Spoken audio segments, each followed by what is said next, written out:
El colágeno es la proteína más abundante en los seres humanos, decía el texto de la revista de Salud. Es esencial.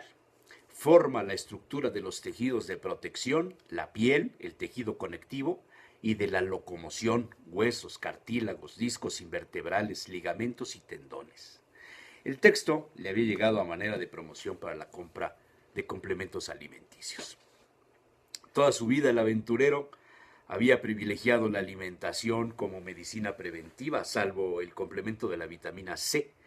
En su niñez había un culto, verdaderamente un culto, por ese complemento para alejar las enfermedades. El texto le vino a modo por las dolencias padecidas por un conocido en las rodillas, los talones, las articulaciones en términos generales, friegas de alcohol con hierbas prohibidas, pomadas usadas por los veterinarios para curar caballos y vacas, aguas termales en quién sabe cuántos pueblos y recientemente inyecciones de un medicamento alemán cuyo precio alcanzaba los 500 euros cada 3 meses.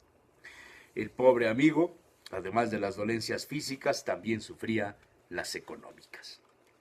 Salacaí le había contado de las recetas de las tías abuelas y la abuela, quienes prácticamente habían sobrepasado los 90 años y alguna los 100, y se sostenían perfectamente. Nunca hubo, al menos a su saber, un caso de cadera rota por la edad. La tradición familiar indicaba el consumo constante, más en invierno, de los alimentos para aumentar, sin saberlo ellas, el colágeno.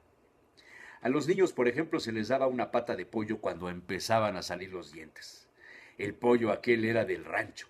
Había comido lombrices, granos de maíz, pero nunca alimento fabricado llamado hoy pienso.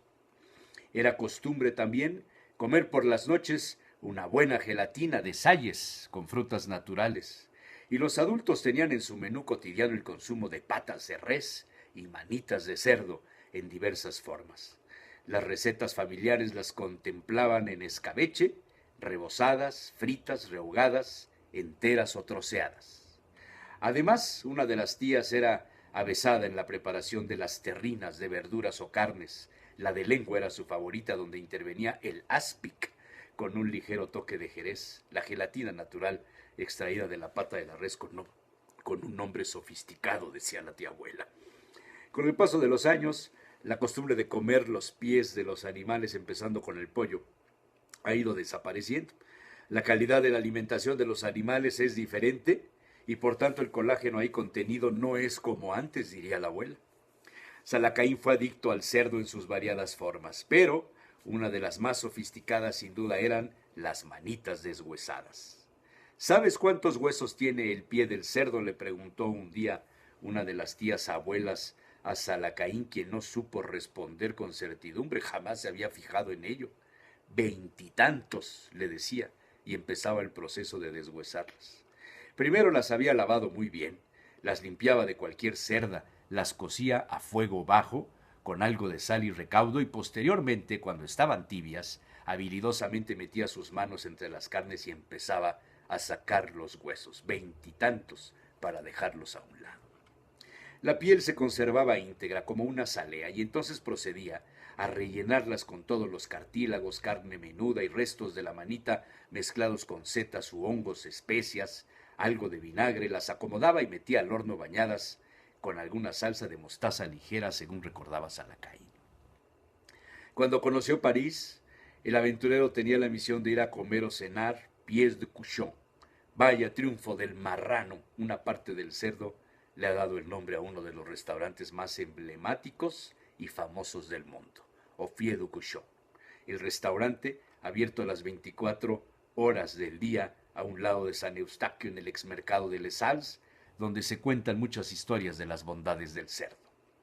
El local principal despacha unas 100,000 manitas de cerdo cada año a comensales de todo el mundo. Salacaín se cuestionaba cómo los poblanos, cuya industria cárnica es parte de las raíces de la ciudad, han despreciado los guisos y consumo del cerdo en sus formas sofisticadas como se hace en otros países, y si privilegia solo la forma más dañina de su consumo, las fritangas.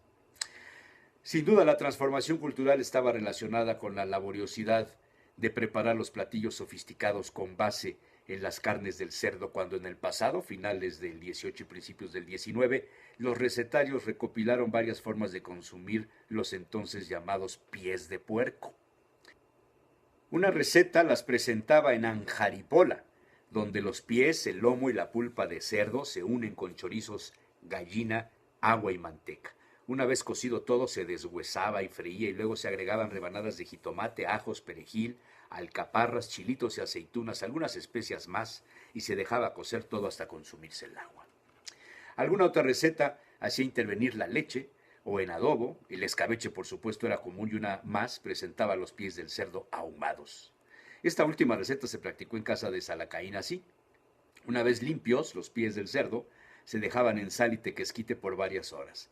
Luego se colgaban en el sitio para ahumar sobre una lumbre baja donde se arrojaba majada seca de vaca. Después se metían a cocer en agua y se escurrían para meterlas en una prensa donde permanecían varios días.